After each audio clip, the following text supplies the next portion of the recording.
Que représente le fait de mener une existence sous la menace d'attaque, avec la constante inquiétude que votre foyer, vos proches et votre propre vie pourraient se retrouver détruits à tout moment? C'était l'angoissante réalité pour de nombreux colons et tribus voisines durant la période chaotique du Far West, où la survie reposait souvent sur une vigilance inébranlable et une grande résilience. Parmi les nombreux affrontements sur la frontière, les Apaches étaient notoires pour leurs tactiques de guerre particulièrement brutales, y compris à l'égard des femmes. Ces atrocités révèlent de manière frappante la violence implacable de la vie dans cette région, où les alliances étaient souvent instables et où la vengeance influençait fréquemment le cours des événements. Pour appréhender ce sombre chapitre de l'histoire, il est essentiel d'explorer les témoignages relatant le traitement des femmes par les Apaches lors des raids et les stratégies employées pour instaurer la peur. Ces récits, bien que troublants, éclairent les dynamiques sociales, politiques et culturelles qui ont sous-tendu de telles atrocités. Les Apaches, réputés pour leur bravoure en tant que guerriers redoutables et leur capacité de survie, recouraient souvent à des raids violents et à la captivité. Ces attaques n'étaient pas de simples actes de violence irrationnels, mais des manœuvres réfléchies visant à répondre aux besoins de leur communauté. Dans le cadre difficile du Sud-Ouest, les femmes étaient particulièrement exposées durant ces assauts, devenant souvent des cibles et des captives. Une fois emmenées, elles affrontaient un destin tragique. Leur existence n'était plus la leur. Elles étaient réduites à des objets de guerre et de survie.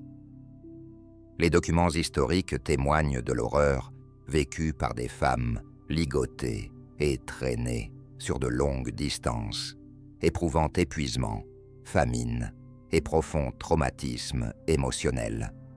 Alonso de Benavides, un frère espagnol du XVIIe siècle, a documenté les souffrances indicibles des captives aux mains des guerriers Apaches, mettant en lumière les méthodes cruelles utilisées pour maintenir leur pouvoir. La captivité signifiait souvent le début d'un supplice sans fin pour ces femmes qui étaient. Ces raids visèrent également à instiller la terreur parmi les colons et les tribus adverses, assurant que toute forme de résistance serait rapidement et sévèrement punie. La peur qu'ils suscitaient devenait une arme à part entière, laissant des traumatismes psychologiques qui s'étalent sur plusieurs générations. Mariage forcé. Les femmes capturées lors des raids Apaches faisaient souvent face à l'horrible destin du mariage imposé. Pour les Apaches, cette institution transcendait le simple lien social et représentait un enjeu de survie et d'assimilation. Captives, qu'elles proviennent de communautés coloniales ou de tribus ennemies, elles étaient contraintes à ces unions dans le cadre de leur soumission. Ces mariages étaient presque toujours non consensuels, fonctionnant comme un moyen de contrôle et d'asservissement, visant à intégrer les captives tout en annihilant leur identité. Arrachées à leur foyer et dépouillées de leur langue et de leurs liens culturels, ces femmes se trouvaient dans une existence où leur autonomie était presque inexistante. Beaucoup devenaient la propriété de leurs ravisseurs, contraintes à remplir des rôles rigides de servitude, de reproduction et de loyauté envers leur nouvelle famille. Ces unions se révélèrent autant des relations personnelles que des stratégies politiques visant à renforcer les alliances et à asseoir le contrôle sur les captifs. L'impact émotionnel et psychologique de ces mariages était profond. Il ne signifiait pas seulement la perte de leur liberté, mais également l'effacement complet de leur existence précédente.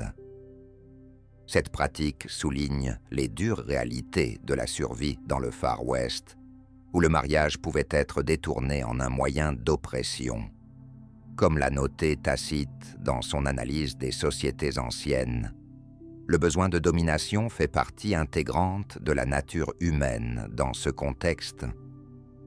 Dans le contexte apache, cette domination s'exprimait par des mariages forcés, contraignant les femmes à mener une existence régie par des lois imposées et marquée par une profonde souffrance.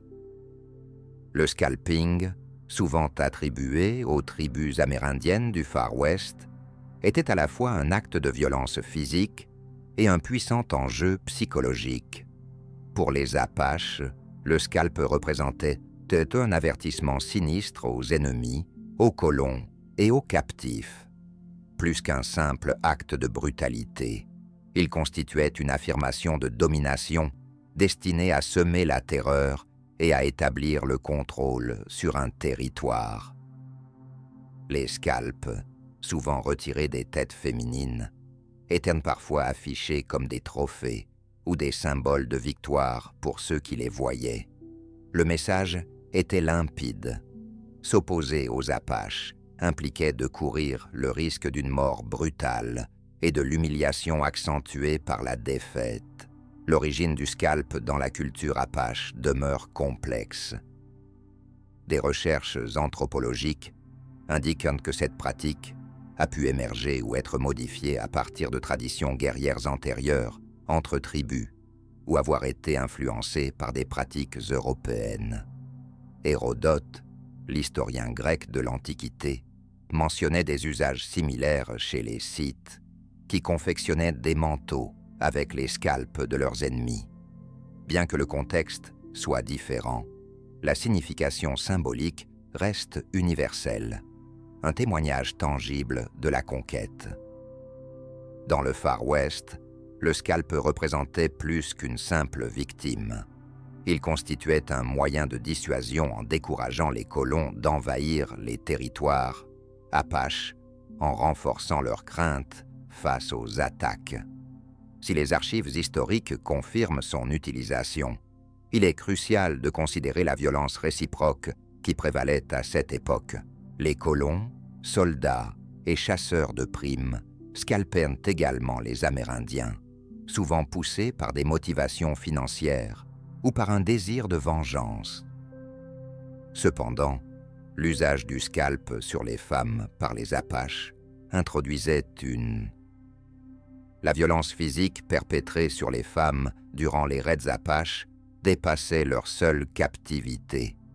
Les flagellations et passages à tabac, menés à l'aide de fouets en cuir brut ou de massues, infligeaient non seulement des destructions physiques, mais laissaient également des marques psychologiques durables. Pour de nombreuses femmes, ces sanctions étaient un rappel constant de leur complète perte d'autonomie. Les ravisseurs apaches recouraient à cette violence afin d'affirmer leur pouvoir et d'assurer la soumission de celles susceptibles de résister. Les témoignages historiques sur cette pratique. Un des témoignages les plus célèbres est celui d'Olive Hotman, une jeune femme capturée en 1851, qui a décrit ici les abus infligés pour lui inculquer l'obéissance. Bien que certains aspects de son récit aient été contestés, celui-ci révèle une réalité plus vaste de la violence subie par les captives. Ces actes témoignent de la cruauté de la vie dans une culture façonnée par des conflits incessants et des luttes pour survivre. Les brûlures et mutilations, parmi les violations les plus horribles liées aux Apaches, étaient utilisées comme moyen de punition et de guerre psychologique. Les femmes captives étaient fréquemment soumises à ces pratiques brutales pour susciter la terreur ou envoyer un message alarmant à leurs ennemis. Ces actes avaient pour but de transformer les captives en symboles de douleur et de soumission, rappelant à ceux qui s'opposaient aux Apaches la gravité des conséquences. La mutilation intervenait fréquemment, laissant des cicatrices tant physiques que symboliques sur les victimes. Certaines captives subissaient l'amputation des doigts, la défiguration du visage ou d'autres actes de violence corporelle conçues pour les marquer de façon indélébile. Ces pratiques allaient au-delà du simple châtiment. Elles constituaient un avertissement terrifiant pour les tribus ennemies et les colons.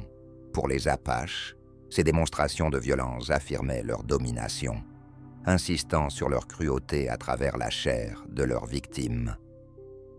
Les témoignages des colons et les archives militaires dépeignent ces actes avec un réalisme troublant, mettant en évidence l'effroi qu'ils suscitaient chez ceux qui les observèrent. Les femmes Apaches étaient souvent soumises à des mutilations et brûlures, infligées par des colons ou des groupes ennemis, dans un cycle de vengeance qui engendrait des bains de sang incessants. Pour celles qui parvenaient à survivre à de telles atrocités, leurs cicatrices témoignaient de la brutalité d'une époque où il leur fallait endurer l'impensable pour vivre.